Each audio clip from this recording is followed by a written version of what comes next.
Tonight, I invite you to fall asleep quickly and calmly with a story about the lives of witches in the Middle Ages. At the end of the 15th century, a German monk wrote a book called Malleus Maleficarum, a kind of guide to starting mass hysteria. For the next 200 years, Europe went wild, accusing anyone who looked odd of being a witch. Let's dive into how this madness began and eventually ended. Before we start our story, please like this video and subscribe to the channel. By the end, you'll be fast asleep. I'd love to get to know you better, so in the comments, tell me where you're listening from and what time it is there. Also share what topics you want to hear about next, and I'll make a special video just for you. So let's begin. Long before people started burning witches, they already believed in witches. In old Europe, people lived very close to nature. They had no modern science to explain things like thunder, sickness, or why crops died. So they made up their own stories. These stories had spirits, magic, and other mysterious forces.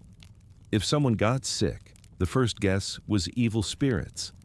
If the crops failed, maybe a bad person cursed the land. This was before Christianity. It was the old way of thinking. People believed in luck, lucky charms, healers who knew about plants, and that some people had special powers, kind of like natural superheroes of their time. Here is something important. At first, these beliefs were not seen as evil. Village healers, often women, knew which herbs could lower fever or help with childbirth. They taught this knowledge to their daughters and students. People respected them. A woman who could reduce pain with plants was useful and important. She was a healer, not a witch. The word witch did not yet have a very negative meaning. In many places, simple magic was part of daily life. If you wanted good weather for the harvest, you might ask someone to say special words or do a small ritual. It was not dramatic or dangerous, it was just tradition. Then, Christianity spread across Europe. The church brought new ideas about good and evil, God and the devil. Suddenly, old practices looked suspicious. Church leaders asked hard questions. If healing power did not come from God, where did it come from? If a woman could cure illness with plants and words, was this from God or from another power? The church decided that only God should control nature. Any other power must come from the devil. This was a big change in thinking. Practices that were normal for centuries now seemed dangerous. But even then, the church did not immediately start hunting witches. For many centuries, church leaders thought witch beliefs were just silly stories. In the early Middle Ages, some church texts even said that believing in witches was foolish. One text from about the year 900 said that people who believed in women flying at night were confused and wrong. The official idea was simple. Magic was not real, so worrying about witches made no sense. This may surprise you. The same church that later became famous for witch trials once said that witches were not real. So what changed? Many things happened at the same time. Europe entered a hard period. Wars became more common. Terrible disease like the plague came again and killed millions of people. Crops failed. Many people were hungry and afraid. In such times, humans often look for someone to blame. It is easier to believe that evil powers are the reason for your suffering than to accept that bad things just happen. Blaming witches made people feel they had control. They thought, if we find the witch and stop her, our problems will end. Of course, this idea was wrong. But fear is not logical. The church was also changing. By the 15th century, church leaders were very worried about heresy. Heresy means religious ideas that go against the official teaching. The church created the Inquisition to find and punish heretics. At first, they looked for people who challenged church power or taught a different kind of Christianity, but slowly, the focus grew wider. Church writers and thinkers began to create detailed ideas about how the devil worked in the world. They said the devil could make a special agreement with humans. He would give them powers, and they would give him their soul. This was a new, or at least newly organized idea. Earlier, Christians did not talk so much about this. Something strange then happened. These new church ideas mixed with old village beliefs. Educated men in universities wrote complex books about the devil and supernatural evil.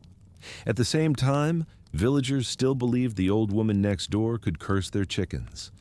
When these two types of thinking met, a terrible new picture appeared. The witch became something different. Now, a witch was not a simple healer or someone who knew herbs. A witch was a dangerous enemy of God who sold her soul to Satan, went to secret meetings with other witches, and tried to destroy Christian society. This change was huge. For centuries, European villages had healers, wise women, and people who said they had small magical skills. They were part of normal life. Then, in a short time, the same kind of person became a monster in people's minds. Someone who had been your neighbor, maybe even your friend, now looked like a servant of evil. This new way of seeing people prepared the ground for the witch hunts. Belief in witches was not the same everywhere in Europe. Different areas thought about witches in different ways. In some places, old folk practices continued quietly. In other places, people became very afraid. Many things changed how people reacted: the level of education, war or disease in the region, and the character of local religious and political leaders. There was not one big plan. Instead, there were thousands of local stories and situations, all a bit different but with similar fears. There is also an interesting and sad irony. The printing press was a great invention. It helped to spread knowledge and reading, but it also helped to spread fear of witches. Now, people could print many books about witchcraft and how to find witches. These books could travel across Europe. Ideas that were once local now moved to other countries. A theory made by a German scholar could influence a French judge. A method to find witches used in Switzerland could later appear in Scotland. The same technology that helped Europe leave the Middle Ages also helped to spread very dark ideas. By the middle of the 15th century, all the conditions were ready. People were afraid because of war, sickness, and poverty. Church leaders created complex ideas about the devil and about humans working with him.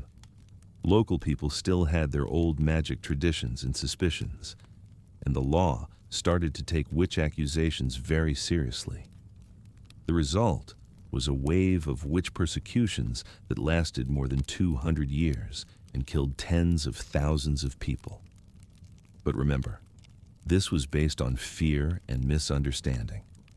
The people accused of witchcraft were not real witches. They could not fly, they could not truly curse their neighbors, and they did not go to meetings with the devil at night. They were normal people trapped in a terrible mass panic. As we continue our story, you will learn how these fears were organized, how accusations worked, who was most vulnerable, and why some regions saw massive trials while others saw few. You will discover the surprising truth about the Inquisition's role, which was more complex than you might expect. You will meet the people who questioned witch beliefs when almost everyone else accepted them. And you will see how this dark chapter eventually ended, as reason slowly overcame fear.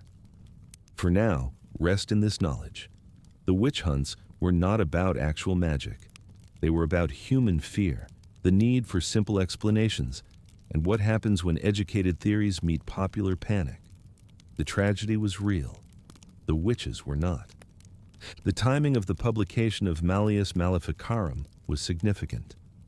Just 2 years earlier, in 1484, Pope Innocent VIII had issued a papal bull, an official church document called Summis Desiderantes Affectibus. This translates roughly to desiring with supreme ardor. The bull expressed concern about witchcraft in Germany and gave Kramer and Sprenger authority to investigate and prosecute witches in that region. This was important because it gave official church approval to the idea that witchcraft was a serious threat. Before this bull, many church authorities had been skeptical about witch accusations. After it, skepticism became more difficult to maintain. Kramer and Sprenger structured their book in 3 parts. The first part argued that witches exist, and that denying their existence was heresy. Think about that logic for a moment. If you said witches were not real, you were contradicting church teaching and could yourself be accused of heresy. This created a trap. Skepticism became dangerous. The second part of the book described how witchcraft supposedly worked, including absurd claims about witches flying, shape-shifting, and causing impotence in men. The third part provided detailed instructions for conducting witch trials, including how to extract confessions. This section would have devastating real-world consequences. One of the most harmful aspects of the Malleus Maleficarum was its extreme focus on women.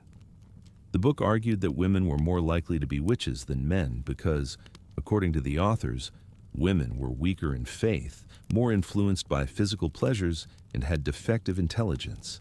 These were not minor side comments. The entire book was built on the assumption that women were inherently more susceptible to the devil's influence. This belief had terrible consequences. Historical records show that approximately 75 to 80% of people accused and executed for witchcraft were women. The Malleus Maleficarum both reflected and reinforced this prejudice. The book became incredibly popular, not because it was true, but because it was useful to people who wanted simple answers to complex problems. It went through multiple editions and was widely distributed thanks to the printing press. Legal authorities, local officials, and even ordinary citizens consulted it when witch accusations arose. It provided a framework, a system, a set of procedures that made persecution seem organized and legitimate. Instead of random violence, witch hunting became a process with rules and stages. This made it seem more acceptable, even though the foundation was completely false. Interestingly, the Catholic Church's relationship with the Malleus Maleficarum was complicated. While the book claimed church approval through the papal bull, many church officials were actually skeptical of its contents. The Spanish Inquisition, often portrayed as extremely harsh, actually rejected many of the book's recommendations and was more cautious about witch trials than secular courts in many regions. This reveals an important truth. The witch hunts were not simply a church program imposed from above. They were a complex social phenomenon involving local communities, secular authorities, and popular fears, with the Malleus Maleficarum serving as a shared reference point. The book's instructions for obtaining confessions were particularly problematic. It suggested that accused witches should be isolated, denied sleep, and subjected to repeated interrogation. While Kramer and Sprenger were somewhat cautious about recommending extreme physical methods, they created a system where psychological pressure and fear could extract almost any confession. When someone is exhausted, terrified, and told repeatedly that their situation will only improve if they confess, many people will eventually say whatever their interrogators want to hear. This is not evidence.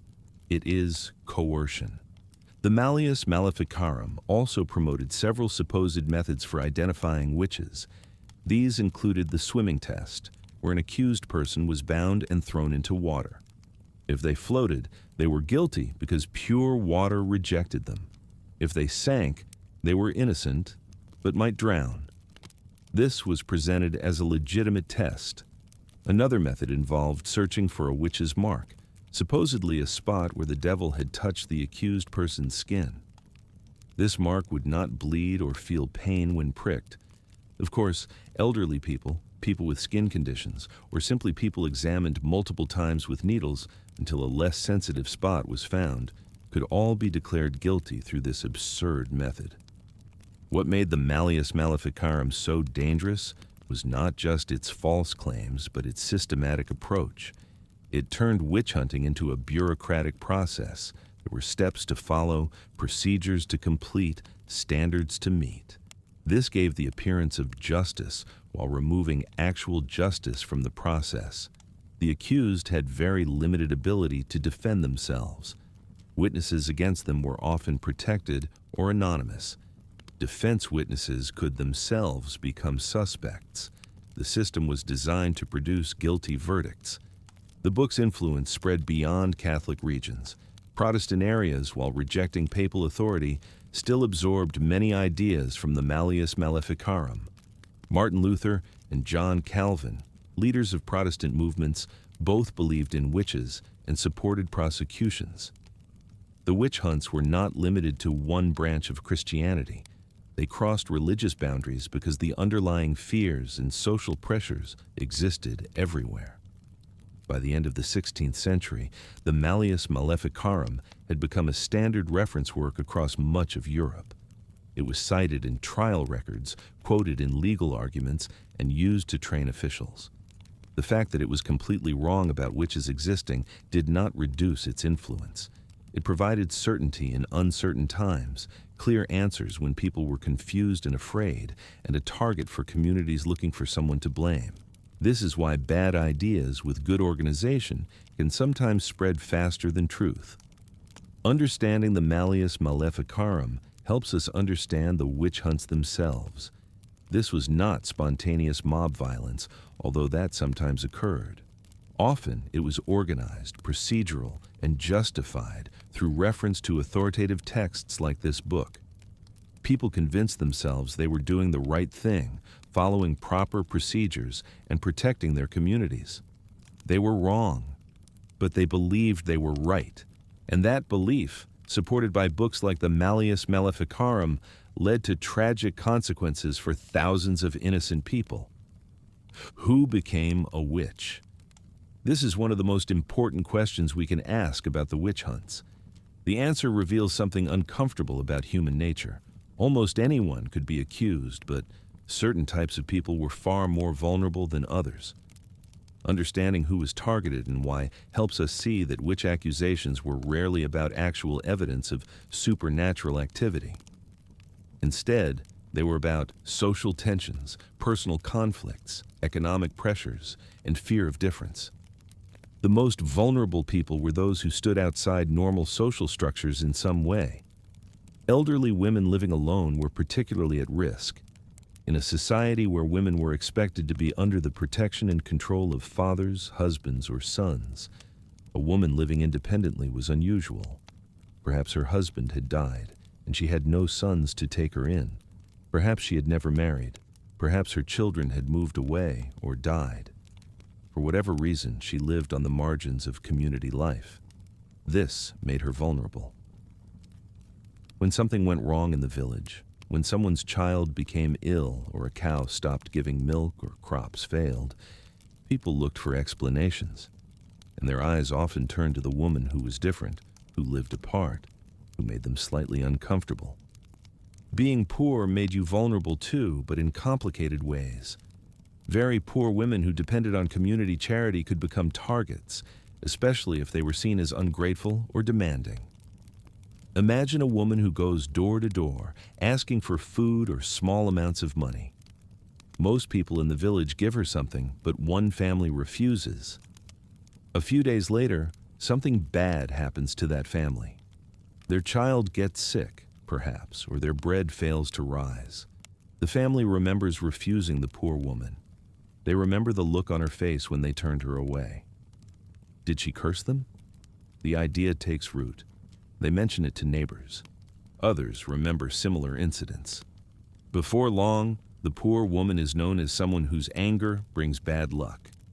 This reputation, once established, is extremely difficult to escape.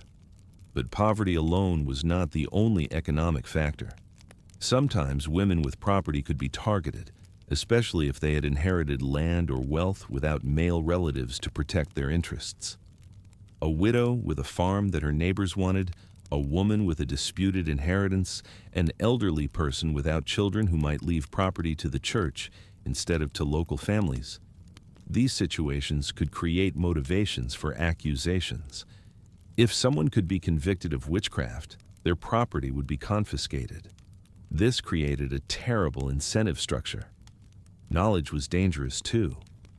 Women who knew about herbs and healing were particularly vulnerable, especially as witch fears increased. The same knowledge that had once made them respected community members now made them suspicious. How did she know which plants could reduce fever? How could she predict when a baby would be born? Why did some of her remedies work while others failed? In earlier times, these abilities had been valued, but in an atmosphere of fear and suspicion, they became evidence of supernatural power. And if her treatment sometimes failed, as they inevitably would given the limitations of medieval medicine, that failure could be interpreted as deliberate harm rather than simple human limitation. Social conflict was often at the heart of witch accusations. Most accusations came from within communities, from people who knew each other. They grew out of arguments, jealousies, old grudges, and personal animosity. Two women quarrel at the market over the price of eggs. A few weeks later, one of them falls ill. She remembers the quarrel. She remembers the angry words. She tells her husband that the other woman must have cursed her. He tells the local authorities. An investigation begins. This pattern appears again and again in historical records. Witch accusations were often the climax of long-standing social conflicts, not sudden responses to obvious supernatural events. Gender was, of course, central to who got accused. As we mentioned earlier, approximately 75 to 80% of those accused were women.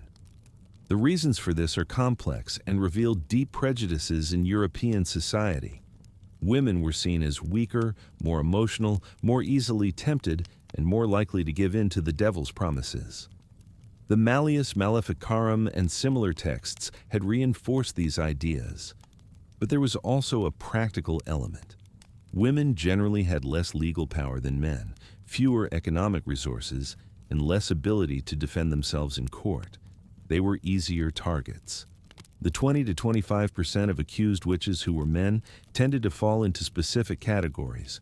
Some were related to accused women, typically husbands or sons of women already convicted. If your wife was a witch, people reasoned, you probably knew about it or even helped her.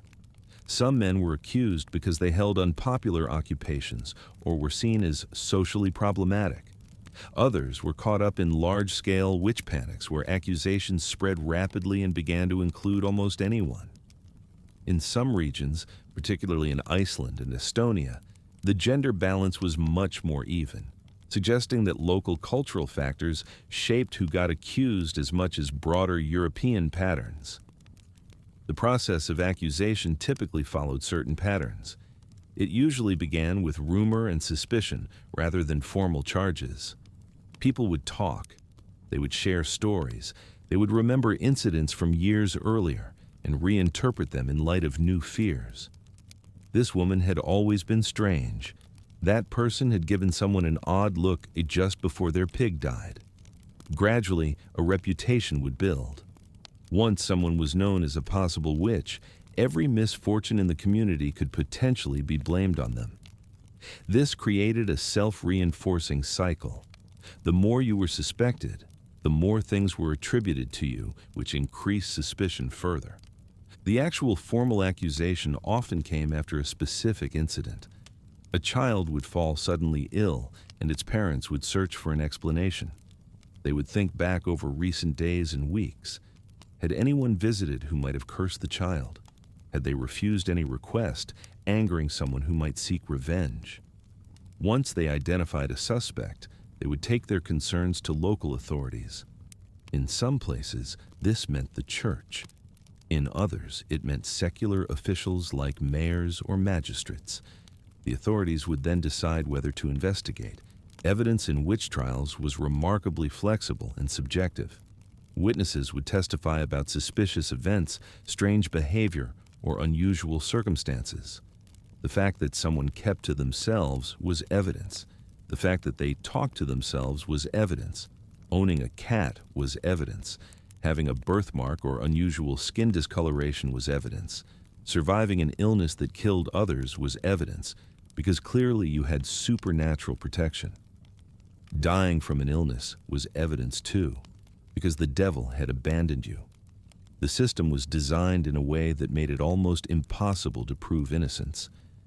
Children's testimony was often given significant weight, despite children's obvious susceptibility to suggestion and imagination.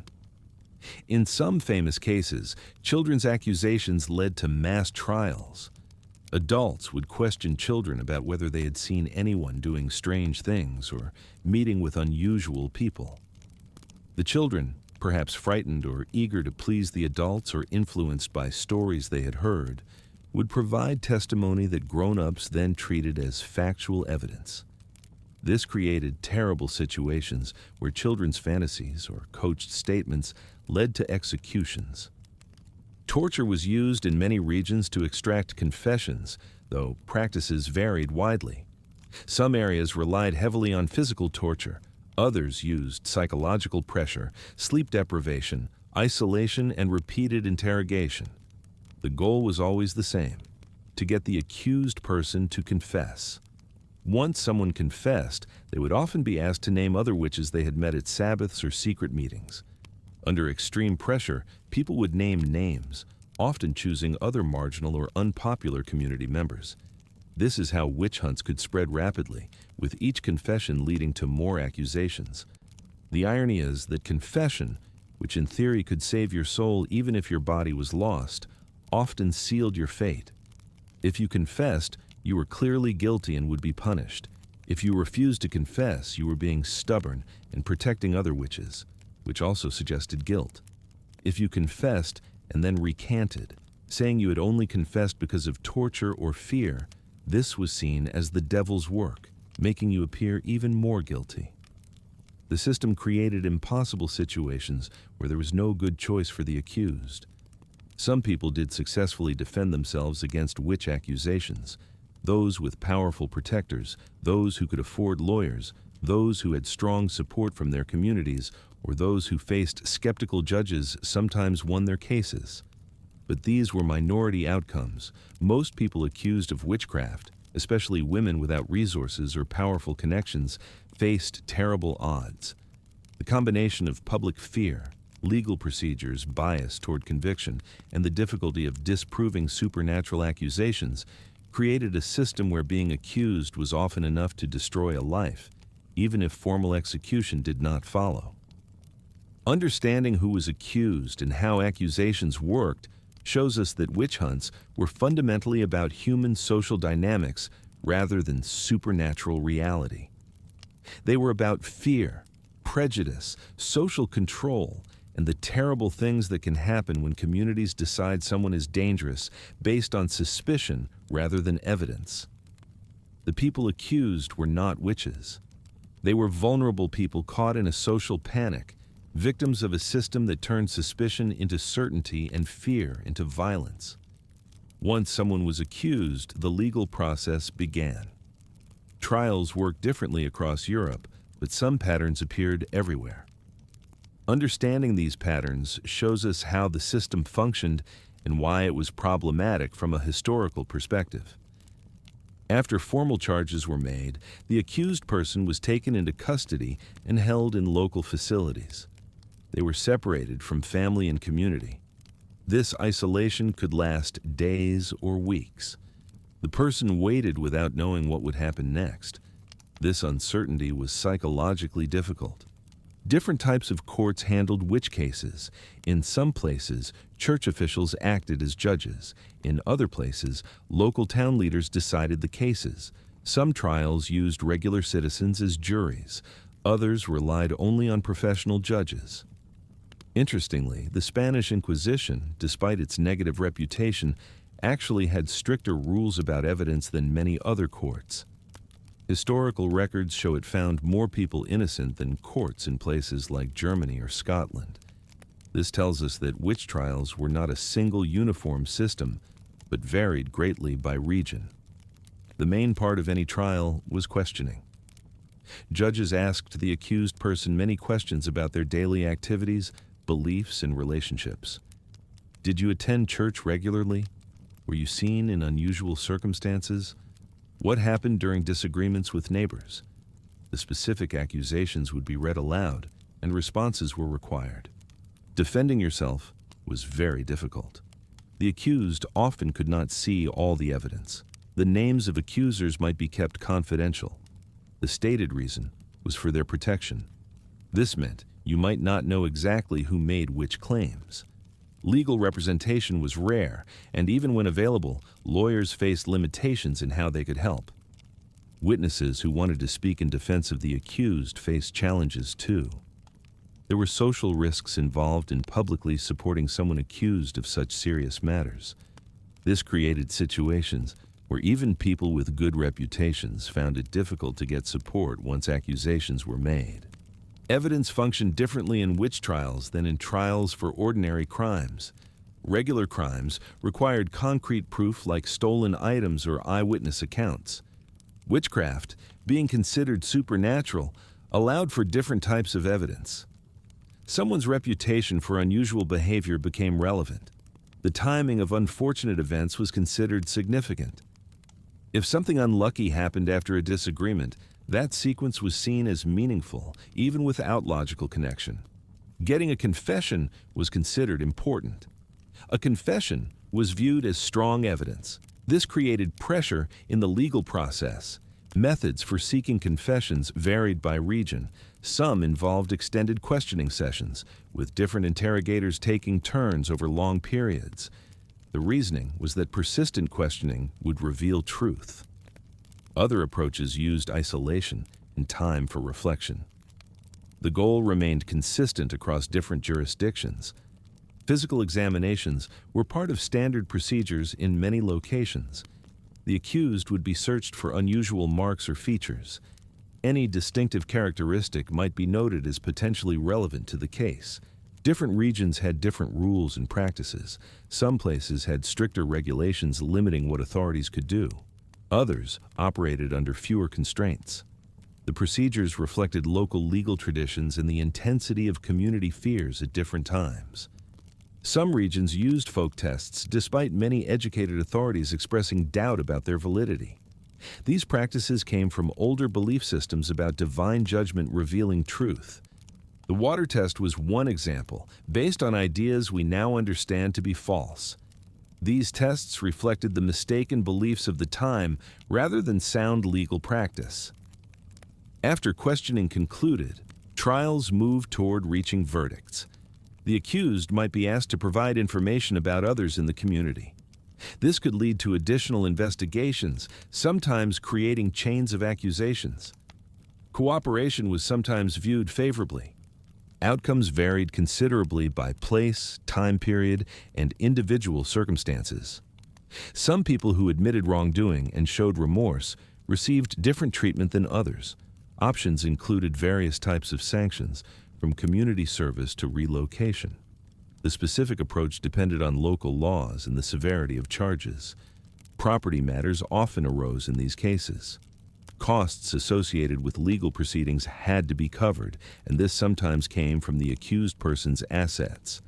This created problematic financial incentives within the system. Appeals to higher courts existed in some legal systems, but were practically difficult to pursue. They required resources many accused people lacked, including funds for legal representation and the ability to wait while cases were reviewed. These factors made appeals uncommon.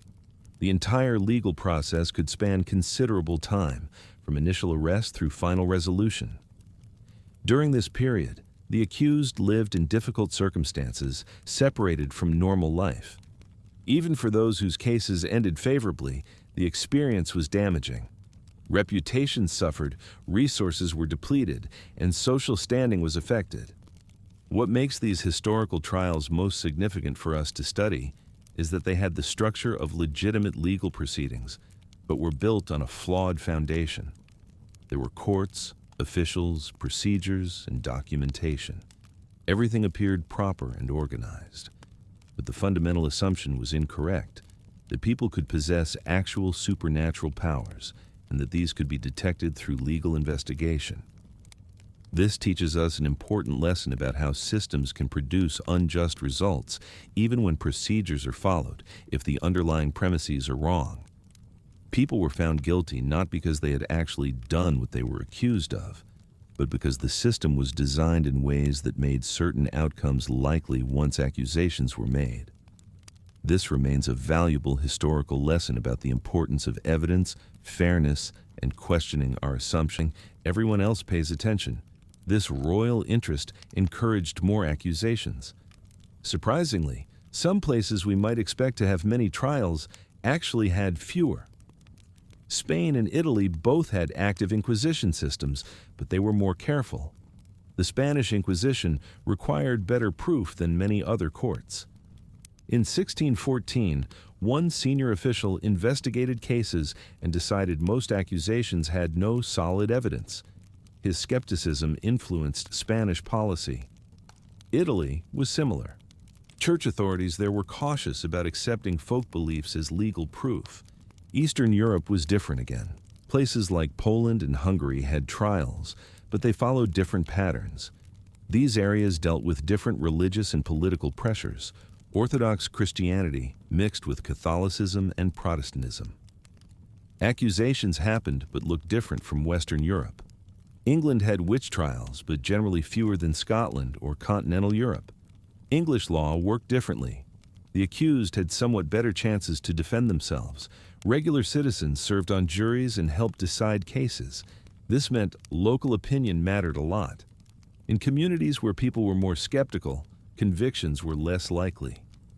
England's separation from the continent as an island may have also slowed the spread of the most intense fears. Scandinavia showed interesting differences. Norway, Sweden, Denmark, and Iceland all had witch trials, but the patterns varied. Iceland had an unusual balance, with many men accused alongside women. This tells us that local culture shaped who became targets. Finland, under Swedish rule, had its own distinct pattern influenced by both Swedish law and local Finnish customs. What caused these geographic differences? Many factors worked together. Political structure mattered. Areas with strong central governments that maintained consistent laws tended to have fewer trials. Fragmented areas with weak oversight saw more cases. Religion played a role too. Regions experiencing intense religious conflict often had heightened fears about spiritual threats. Economic and environmental problems contributed. Areas dealing with crop failures, disease, or war saw more accusations as people searched for explanations. Climate may have played a surprising role. From about 1550 to 1700, temperatures were cooler across Europe. Historians call this the Little Ice Age. Colder weather meant worse harvests. Food became scarcer. Hungry, cold people looked for reasons why things were going wrong. Blaming witches offered an explanation that made sense to them. Population density mattered too. Very large cities tended to have fewer witch trials relative to their size. Urban areas had more diverse populations and more contact with different ideas. Small towns and rural villages, where everyone knew everyone and old traditions stayed strong, were often where accusations flourished most. The presence or absence of universities and learning centers made a difference. Areas with educated legal professionals who understood evidence sometimes showed more restraint. Regions where local officials had little formal training were more likely to accept questionable evidence and folk beliefs. Trade networks played a subtle role. Communities connected to wider trade routes had more exposure to different ideas and perspectives. This could sometimes moderate extreme fears. Isolated communities with little outside contact could develop intense local panics. The timing varied by region too. Some areas had their most intense periods in the late 1500s. Others peaked in the early to mid-1600s. A few regions continued trials into the late 1600s or even early 1700s when most of Europe had stopped. These timing differences reflected local conditions and when various factors aligned. Understanding this geography teaches us that witch trials were not one single thing imposed everywhere the same way. They were hundreds of local situations shaped by specific conditions. Political chaos, religious conflict, economic stress, bad weather, and cultural traditions all combined differently in different places. Where these factors aligned intensely, witch accusations flourished. Where there were strong institutions, skeptical authorities, or stable conditions, trials were less common. This perspective also reminds us that people in different places made different choices. Belief in witches was widespread. but not everyone acted on it equally. Some communities and authorities showed restraint even when fears were present. Others gave in to panic. Understanding what made these different responses helps us learn lessons about how societies handle fear that remain relevant today.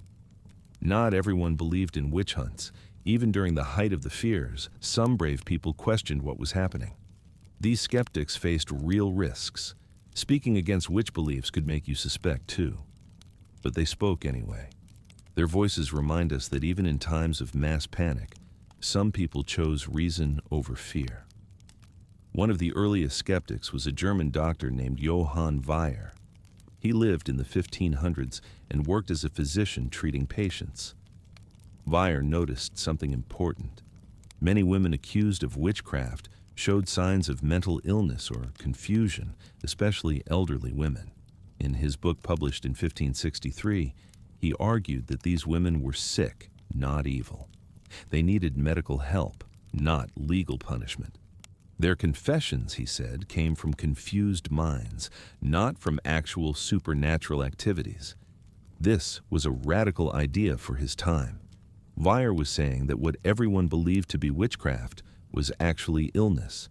He was using medical observation to challenge popular beliefs. Church authorities were not happy with his book. Some called him dangerous, but Weyer had powerful protectors, including the Duke he served as personal physician.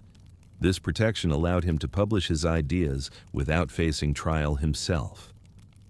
In England, a man named Reginald Scott wrote even more directly against witch beliefs. His book, The Discovery of Witchcraft, published in 1584, was remarkable. Scott argued that witches simply did not exist. Magic was not real. The whole belief system was based on superstition and ignorance. He pointed out the logical problems with witch accusations. If witches had real power, he asked, why could they be caught and held in ordinary jails? Why did their supposed magic not save them? Scott's book was bold and clear. He exposed many of the tricks used by people who pretended to have magical powers. He showed how confession could be forced through fear and pressure. He argued that believing in witches actually contradicted Christian teaching about God's power. King James I of England was so angry about this book that he reportedly ordered copies to be burned.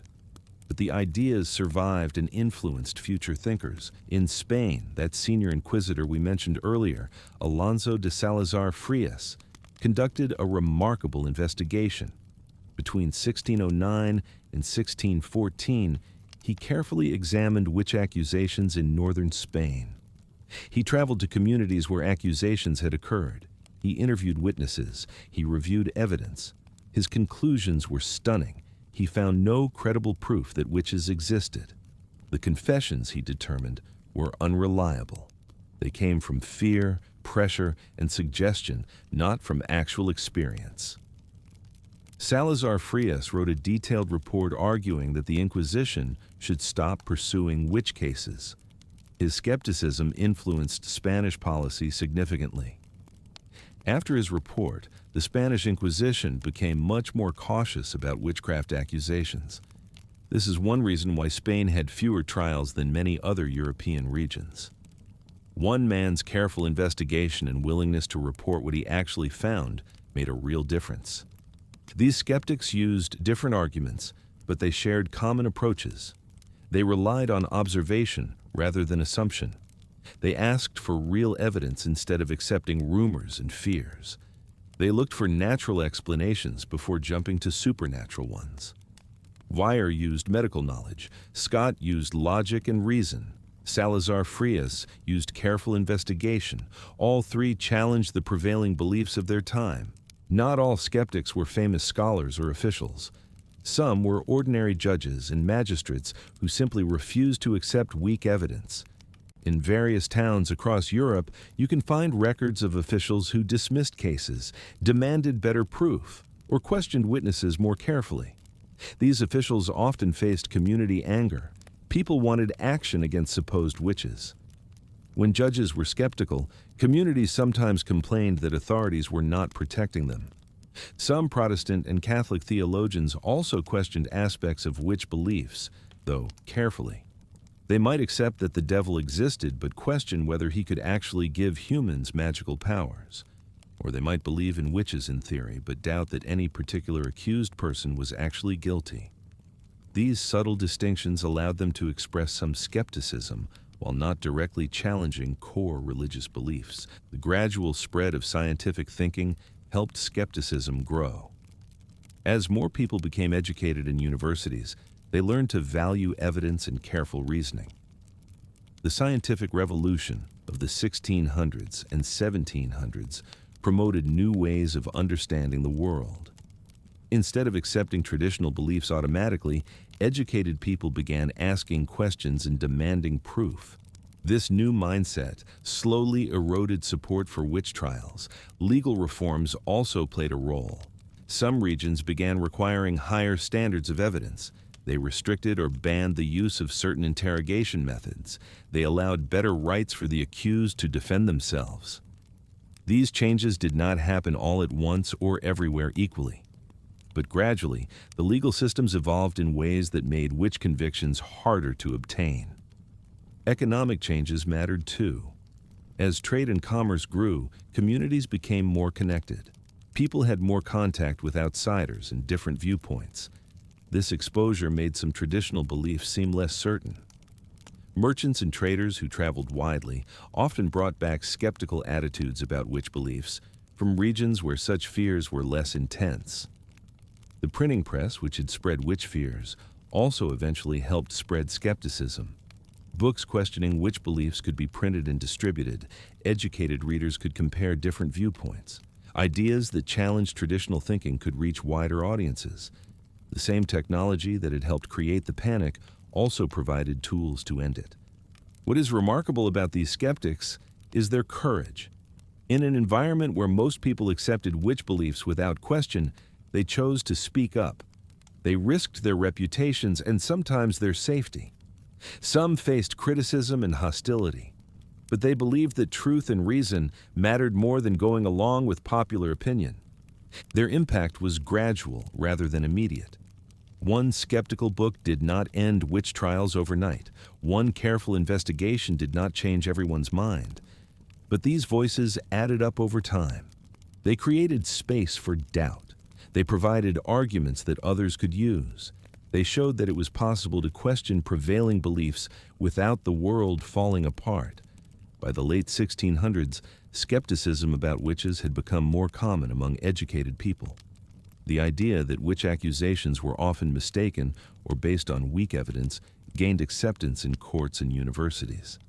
This shift in educated opinion eventually influenced broader society. When judges and scholars no longer believed strongly in witches, trials became less common. The skeptics teach us valuable lessons. They show the importance of asking for evidence before accepting claims. They demonstrate that questioning popular beliefs takes courage. They remind us that even in times of mass hysteria, individuals can make a difference by insisting on reason and careful thought. Their legacy is not just that they helped end witch trials. It is that they modeled a way of thinking that values truth over tradition and evidence over assumption.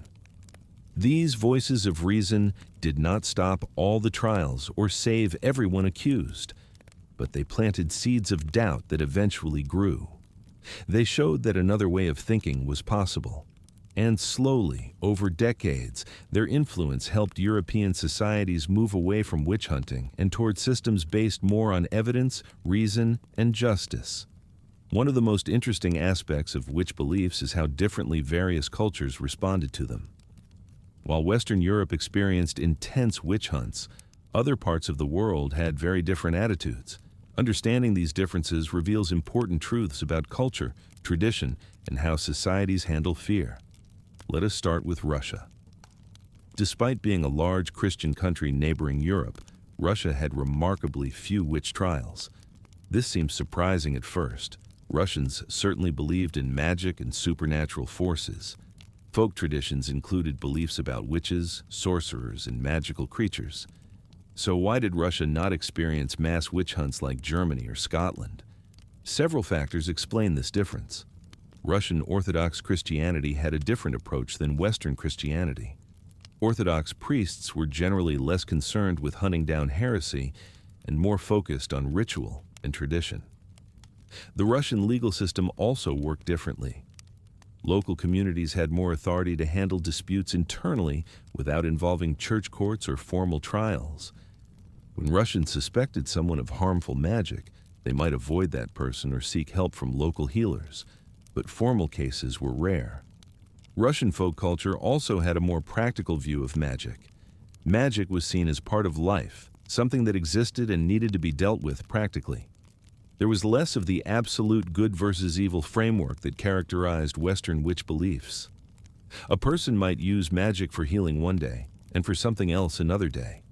This made it harder to categorize people as purely good or evil. The vast size of Russia also mattered. Communities were spread across enormous distances. Central authority was weaker in practice. Local traditions varied widely. This geographic and cultural diversity prevented the kind of organized fear that drove mass trials in more tightly connected regions. Moving to Southern Europe, we find more interesting patterns. Italy, the heart of Catholicism and home to the Pope, had relatively moderate witch hunting compared to the North. Why? Italian culture had absorbed many ancient Roman attitudes about magic. Romans had lived with fortune tellers, healers, and various magical practitioners for centuries. There was a long tradition of accepting folk magic as part of everyday life. Italian church authorities, while certainly believing in the possibility of witchcraft, tended to be more educated than many Northern European officials. They were familiar with scholarly debates about magic and knew that many supposed witch activities could be explained naturally. The Roman Inquisition, based in Rome, actually had quite strict standards of evidence and acquitted many accused people. Southern Italy and Sicily had particularly high acceptance of folk magic. Healers, wise women, and people claiming magical abilities operated relatively openly. Communities consulted them regularly for health problems, love issues, and protection. Local authorities generally left these practitioners alone unless someone complained of serious harm. This practical acceptance prevented escalation into mass panic. Spain presents another interesting case. The Spanish Inquisition has a fearsome reputation, but as we mentioned earlier, it was actually more careful about witch cases than many secular courts elsewhere. Spanish officials were generally well-educated lawyers who followed proper procedures. After the investigation we discussed, Spanish policy became quite skeptical about witch accusations. Moving to Scandinavia, we find variations even within the same geographic region. Sweden, Norway, Denmark, Iceland, and Finland all had witch beliefs, but they showed up differently. Iceland had unusual patterns, with both men and women accused in more equal numbers. This reflected Icelandic culture's specific beliefs about magic and who could practice it. In Finnish areas, beliefs about magic were deeply tied to nature and ancient traditions. Finnish magical practice had roots in local traditions that predated Christianity. This created a different framework for understanding magic. Someone with magical knowledge might be respected rather than feared, depending on how they used their abilities. Eastern European countries like Poland, Hungary, and Romania had their own distinct patterns.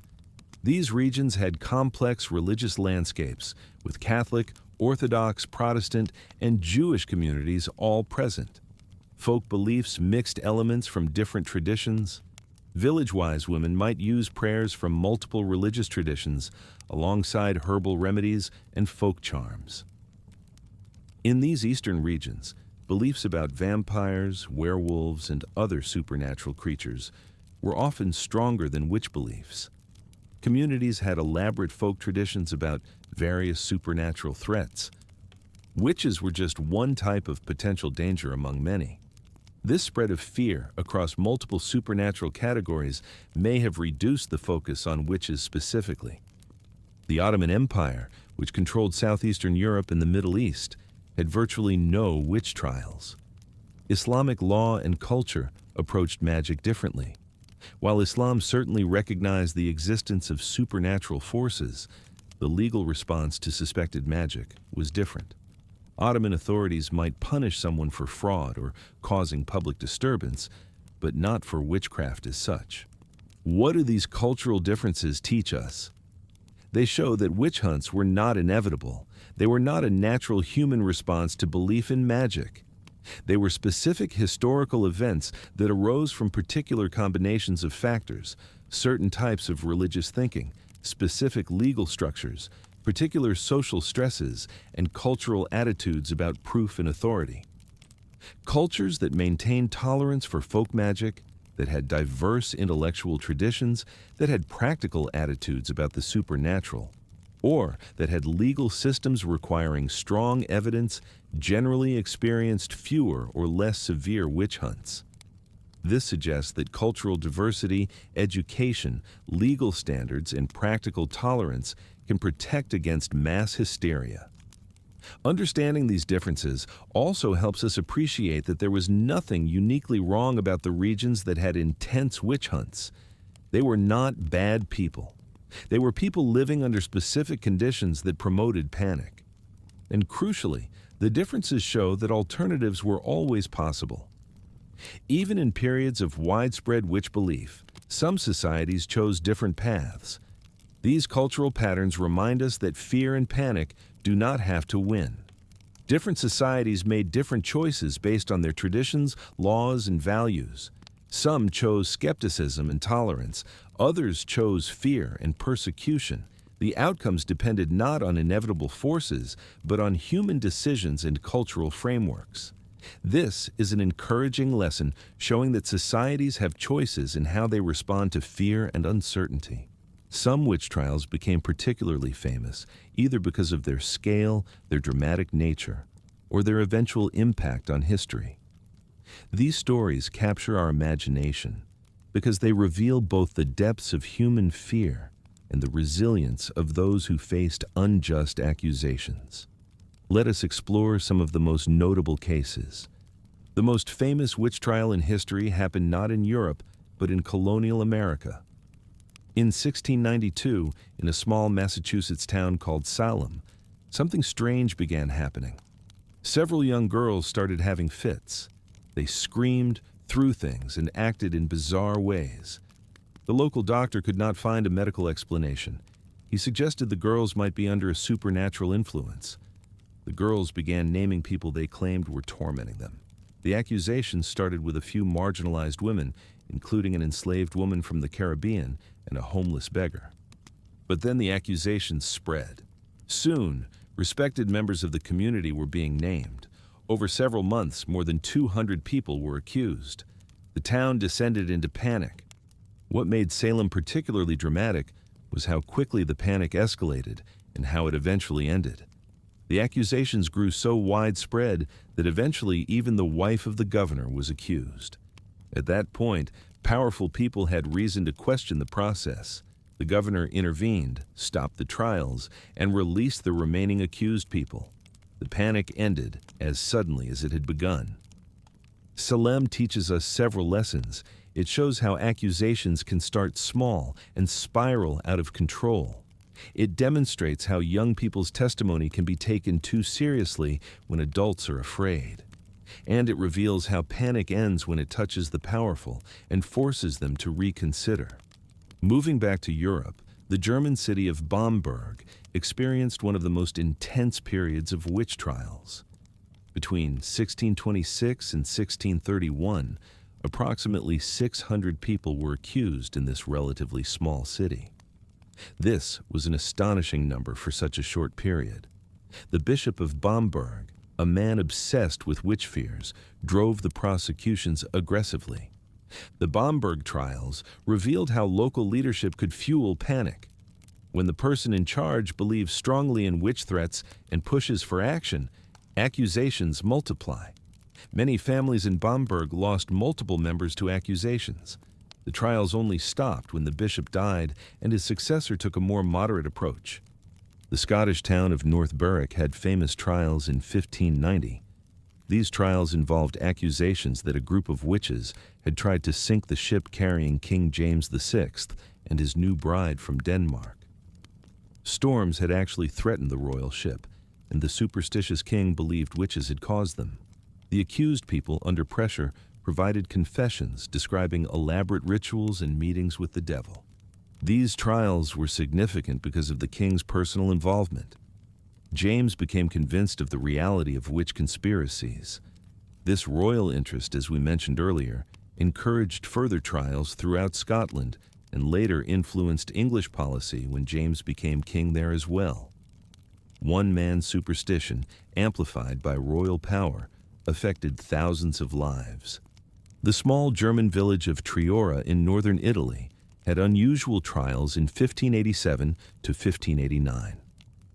This remote mountain community experienced crop failures and hard times.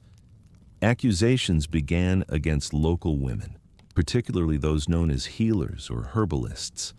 What makes Triora notable is how the community eventually resisted outside pressure.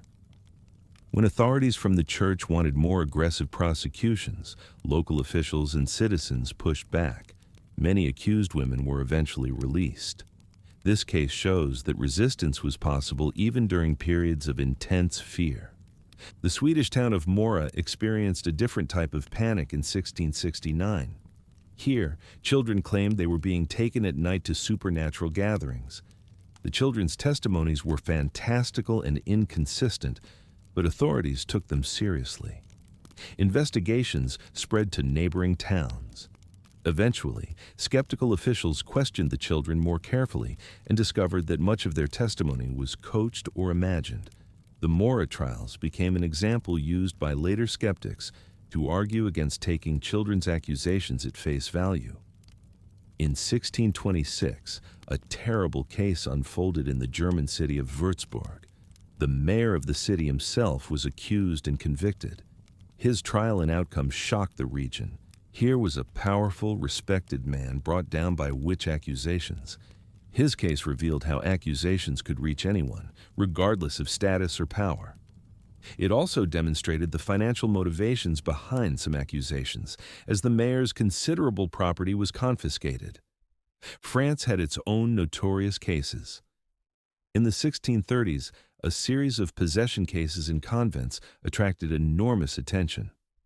Nuns claimed to be possessed by demons, naming local priests or other figures as the witches responsible. These cases mixed religious drama, political intrigue, and possible mental illness in complex ways. They became public spectacles, with crowds gathering to watch exorcisms.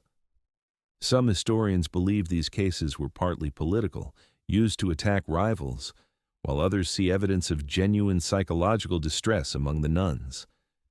The small English village of Pendle had trials in 1612 that captured public imagination.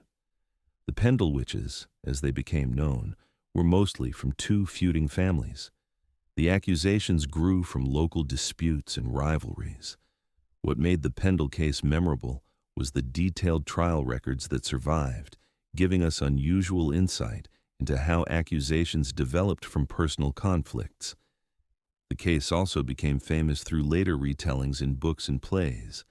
In Poland, the trials came later than in Western Europe.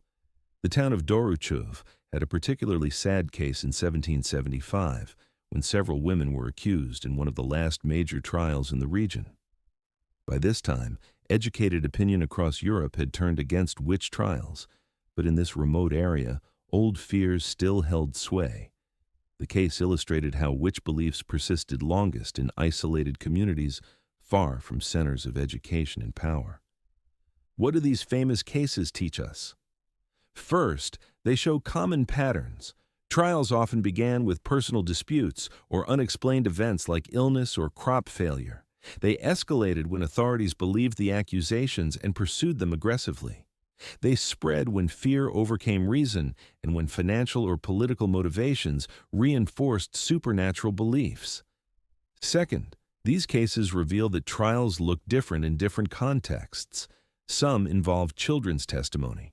Others focused on healers and marginalized women. Some had political or economic motivations. The common thread was fear combined with inadequate standards of evidence and procedures that favored conviction. Third, many famous cases also show moments of resistance or eventual recognition of injustice. Salem authorities eventually admitted error.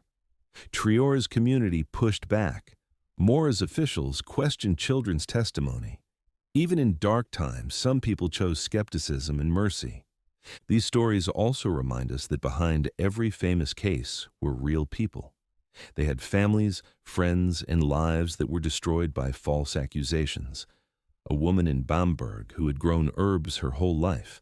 A man in Würzburg who had served his community faithfully. Girls in Salem whose strange behavior sparked a tragedy.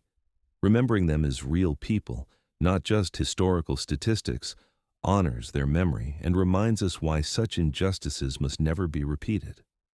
The famous cases also show us something hopeful. Many of them eventually led to questions and reforms. Salem led to questioning of children's testimony. Bamberg's excess prompted criticism.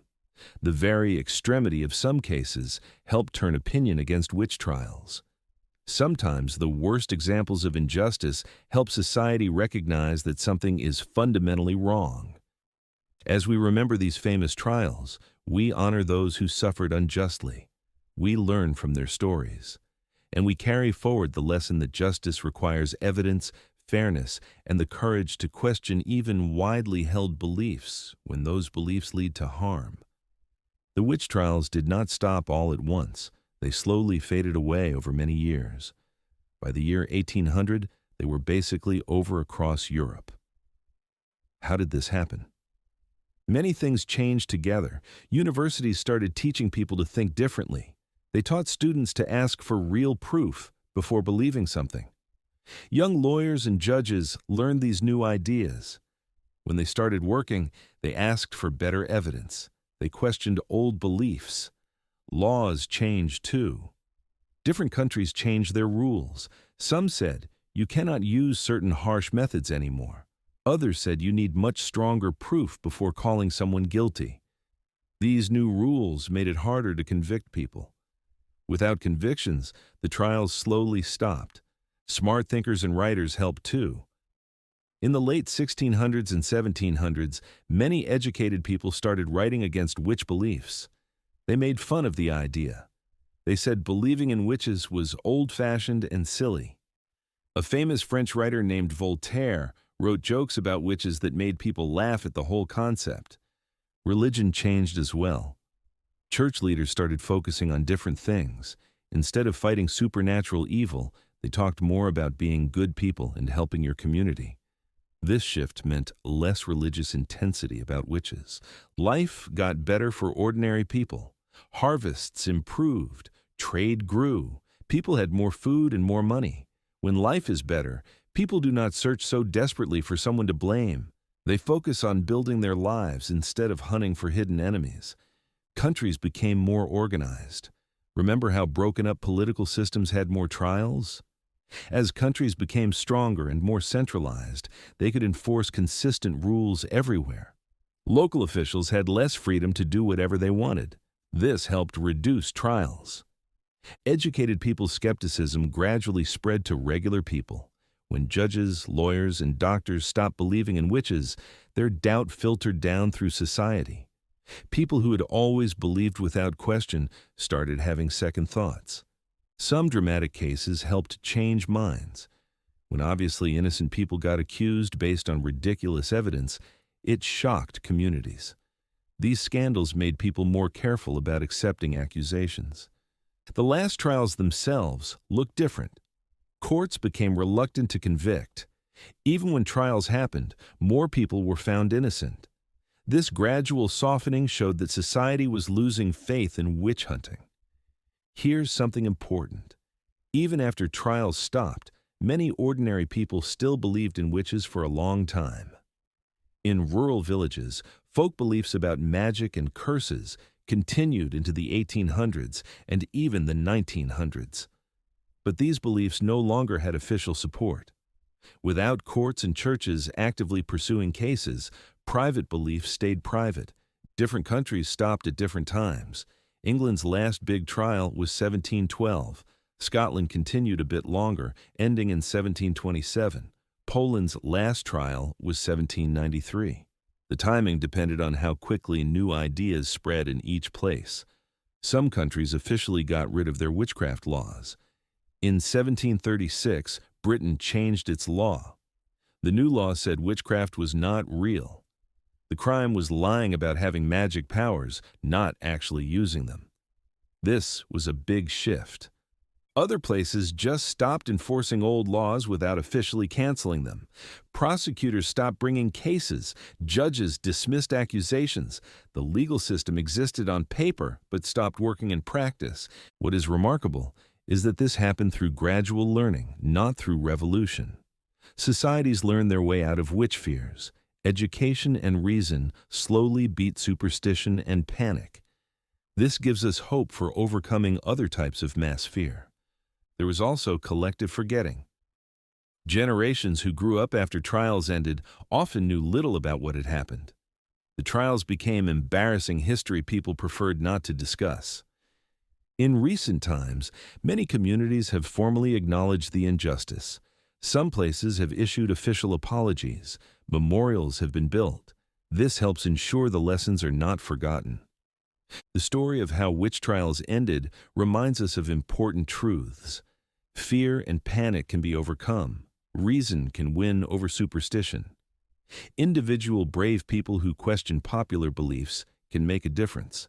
Legal systems can improve. Societies can learn from mistakes. It also shows that ending mass delusions requires many factors working together.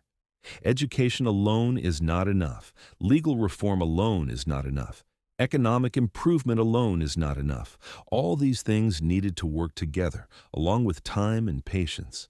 The witch trials ended not with drama, but with gradual fading. Courts stopped convicting, laws changed, beliefs evolved, and slowly a dark chapter closed. The lesson is hopeful. Even the strongest fears and most widespread delusions can eventually be overcome through reason, evidence, patience, and the courage to question what everyone else believes. As we close this story, rest knowing that people, despite their capacity for panic and injustice, also have the capacity to learn, grow, and move toward greater wisdom. The end of the witch trials proves that progress, though slow, is possible. And that is a thought worth carrying into your dreams tonight. Sleep well.